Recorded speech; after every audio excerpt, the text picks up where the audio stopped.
to be burned away. Only divine remain.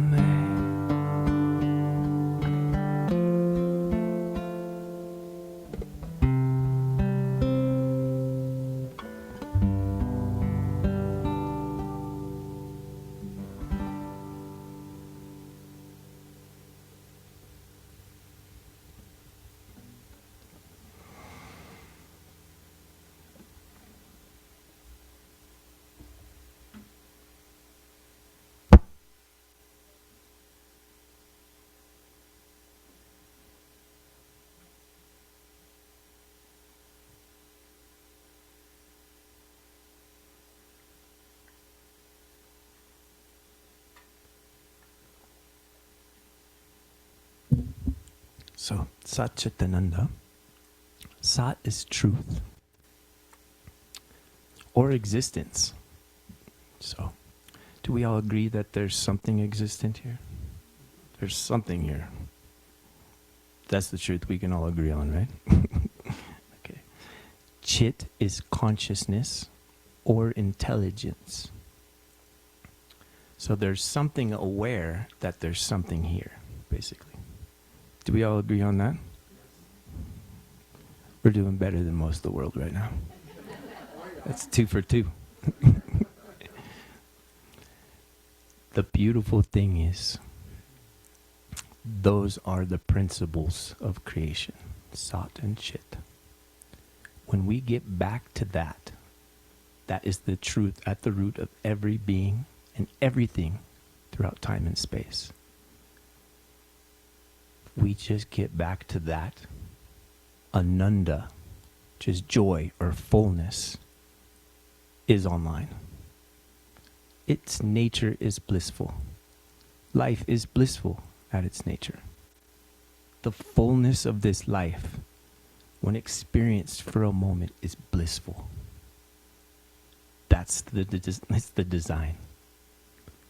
The design. It's that groovy.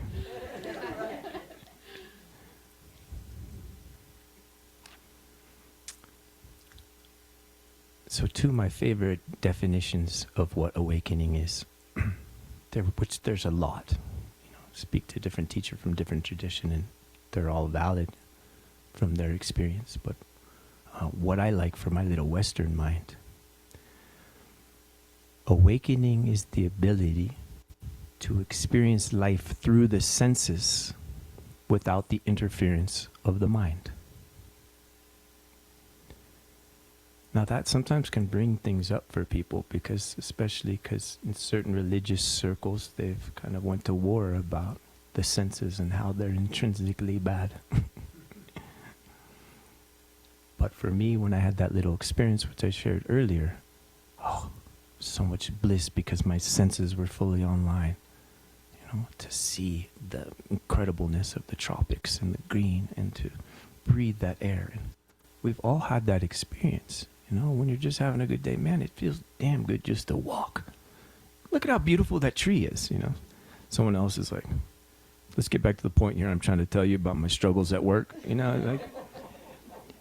But it really can be that simple. Like the glory of being able to see just for a moment is fulfillment in itself. When the mind doesn't come in and commentate. Or it can commentate and you can still enjoy if you don't get identified with it. Naturally, the mind's volume will go up and down. Just part of the mind. The other definition I love of awakening is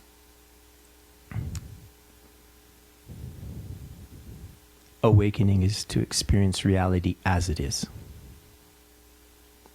Period. And we're not imprinting our little stories on it, There's more energy, more grace on this planet than ever before for awakening. There's more awakened beings than there ever has been before. Believe it or not. I mean, look at all the incredible groups, the New Age movement. There is a lot of interest in spirituality and universal ways of looking at it.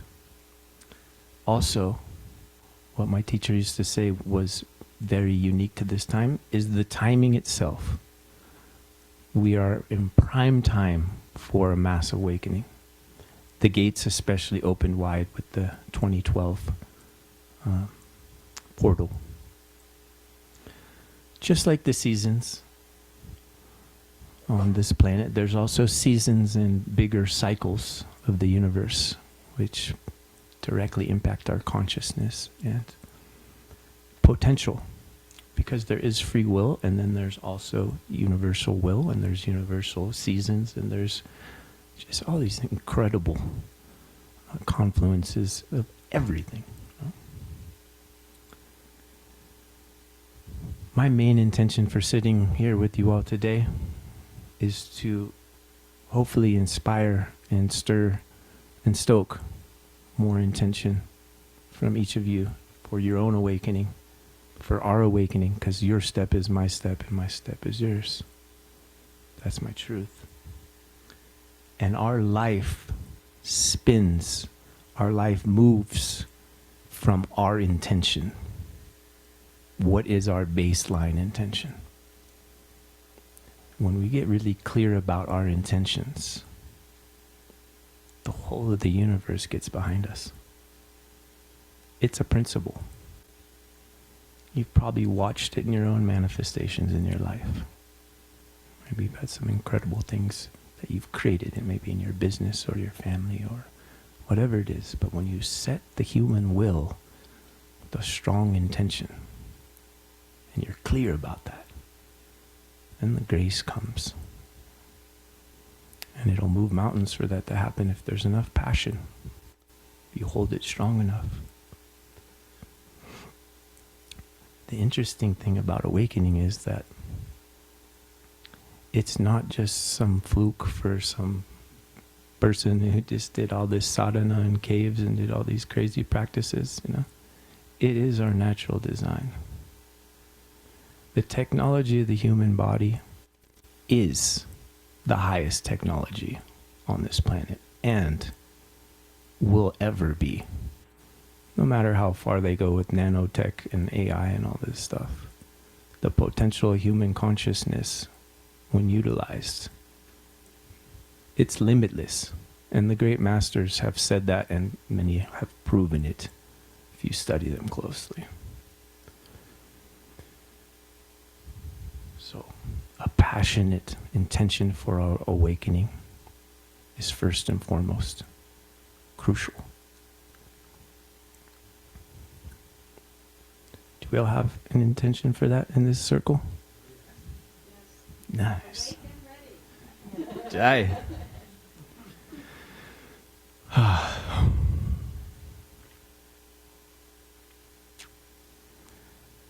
It's such a big subject, and it's been my passion for the last, almost 24 years now since I had that first experience.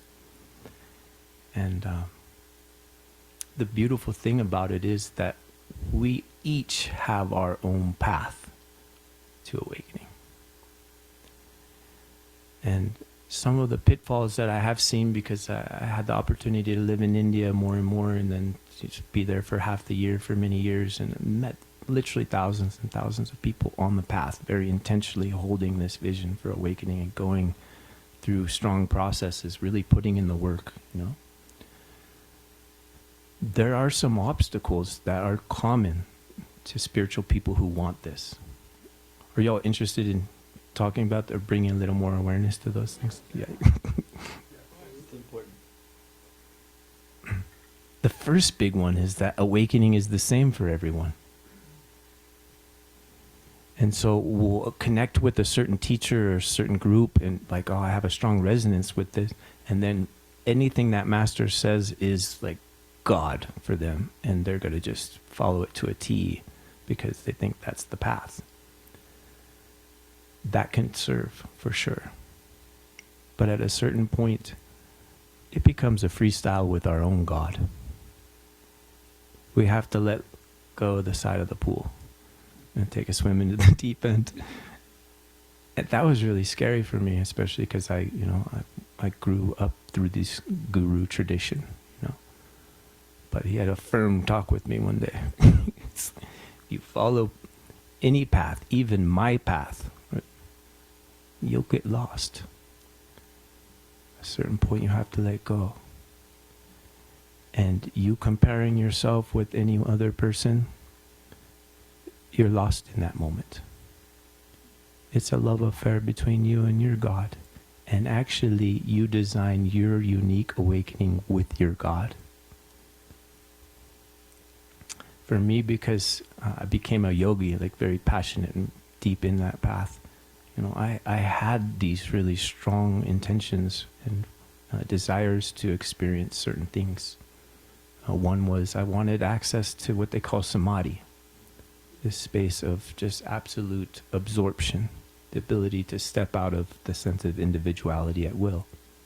I wanted that so bad for so many years, But that became a natural passion for me. I also wanted the sense of the controller obliterated. Because I'd been watching that really carefully since I was a kid. I could see, like, every time I thought I was there, I would hit a shitty golf shot.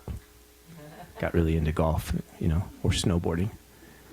I did the best when I had let go and just, my body knew already. I'd put the practice in, right? The Western term is flow state. Eventually, these were given to me, and I could see later in hindsight that, wow, those were my unique aspirations, and they're provided. Someone else might naturally be inspired to just show up as loving all the time, as like Christ. That's a type of awakening, where the heart chakra is more active. Other, like Buddha, was a higher chakra, so he experienced nirvana and absorption. But Buddha was also said to have a wicked temper. My teacher said that because he has the ability to remote view and go back and experience things. And he used to talk about, there's another concept that you'll lose your humanness if you're awake. Therefore, you'll just wear flowy robes and you'll just say Om Shanti. No. The beautiful thing is, to be awake is to be oneself, where one is right now, in your little truth. The more we can embrace being in our little truth, naturally we grow into the bigger truth. Awakening is an unlearning process. We're unlearning the ways we get in our own way. We're unlearning the conditionings that were imprinted into us that weren't our truth. We all have those. We're born into it, just kind of part of the karmic setup here. Do you agree? So for the internal world, all growth is an unlearning to get back to that Satchitananda, which is the truth of what we already are. There are milestones on that path. The energetic system is healing and balancing and recalibrating as we unlearn. The sun and the moon channels, the yin and the yang, the male and the female, they start to come into greater balance. And then the Sushumna Nadi, this Kundalini energy, can start to awaken more and more. That's our natural setup. It's such an incredible thing. We're so blessed to be in these human bodies.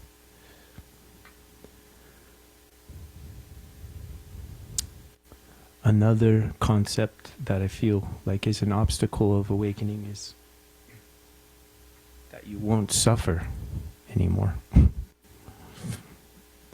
What changes is our relationship to suffering. We stop resisting it. And we stop identifying with it. We start to embrace it. Because we've learned that to fight whatever is true for us inside is a drainage of our own energy.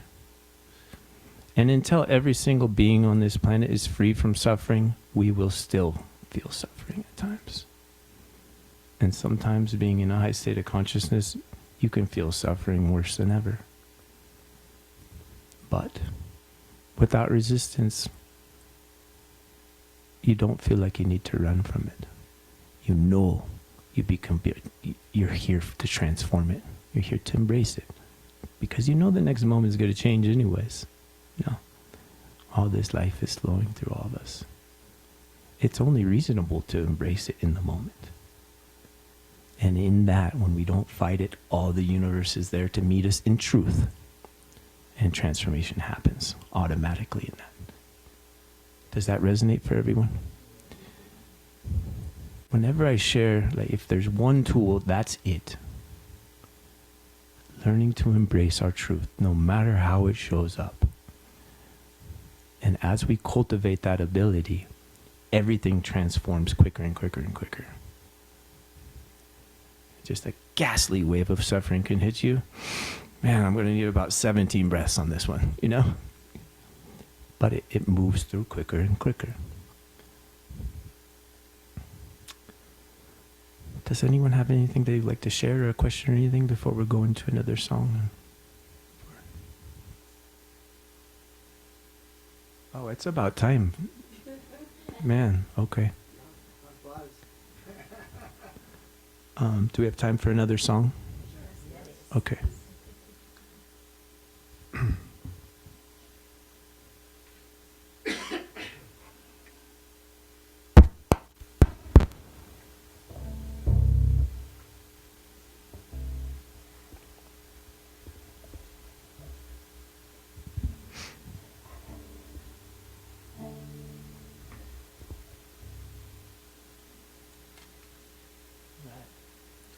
So this is a celebration song.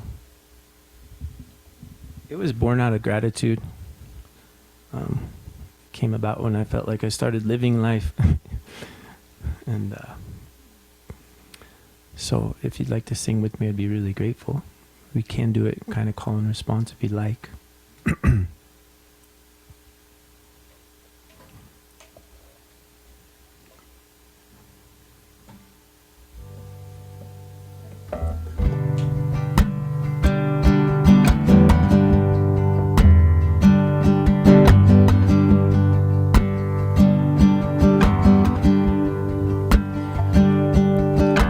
Obstacle I want to share, which is the crucial one, is that people think they can discover awakening by themselves. My guru used to say that would be like looking for a black cat in a dark room. It doesn't exist. The self can only take the self so far. At a certain point, we have to reach out to grace, to that which is bigger. That's when things really start to move. Awakening is a benediction from our universal higher sacred self.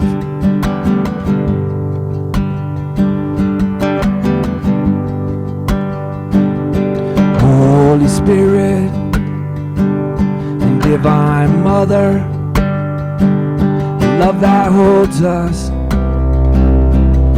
No matter, Holy Spirit and Divine Mother, love that holds us. And no matter, let's try that again. Holy Spirit and Divine Mother, love that holds us. And no matter, white light, and give her a life,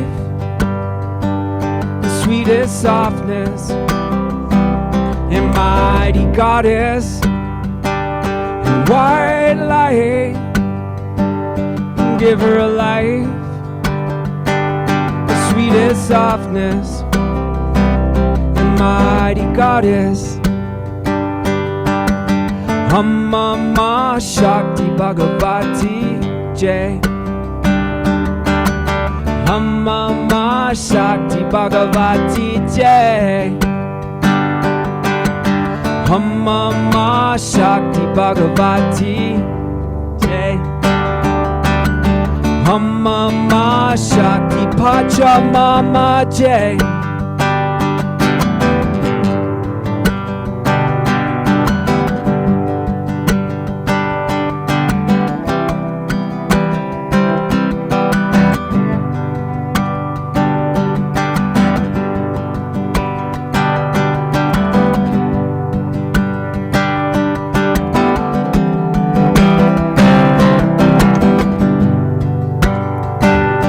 Divine Goddess, through all of creation, the form of Shakti, and Jai Jai Ma.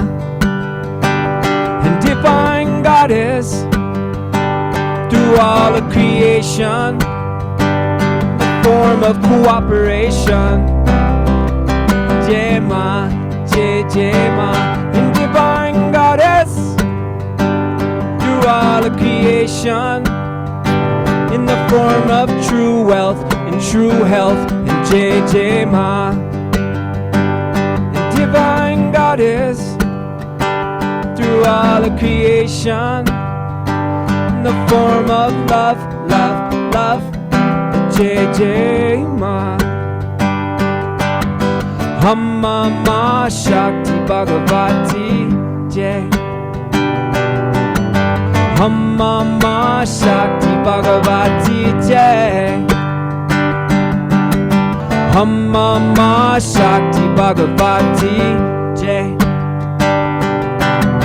Mama Shakti Pacha Mama Jai.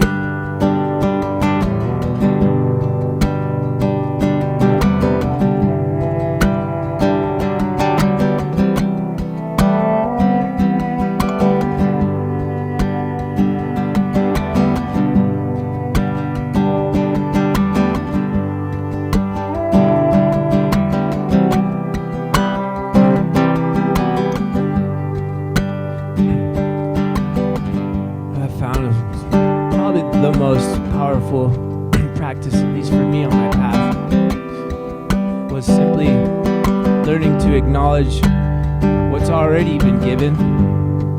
That is the fullness I already have in my refrigerator, the little things, the good company we share here this morning, the breath we are able to take in this moment. Because there will come a time when we'll come to our last breath.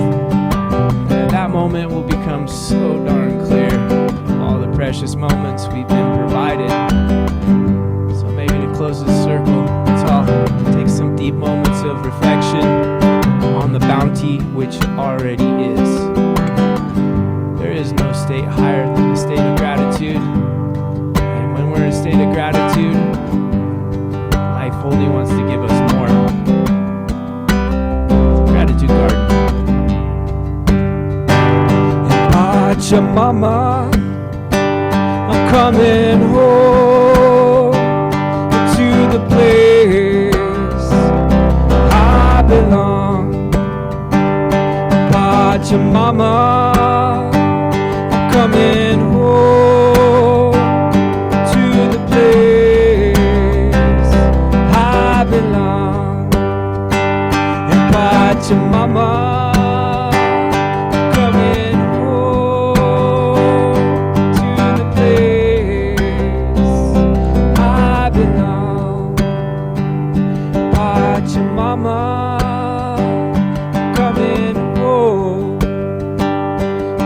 the place I belong. Holy Spirit, Divine Mother, love that holds us. And no matter what light, and give her a life, sweet as softness. Mighty Goddess, Mama Shakti Bhagavati Jai. Victory to Divine Mother. Mama Shakti Bhagavati Jai. ever sustains us. Hum Mama Shakti Bhagavati Jai. Hum Mama Shakti Bhagavati Jai.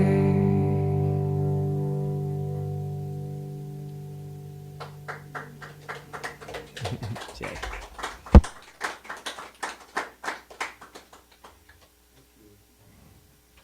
Oh my gosh, I could barely walk up here. That was fantastic. Thank you so much.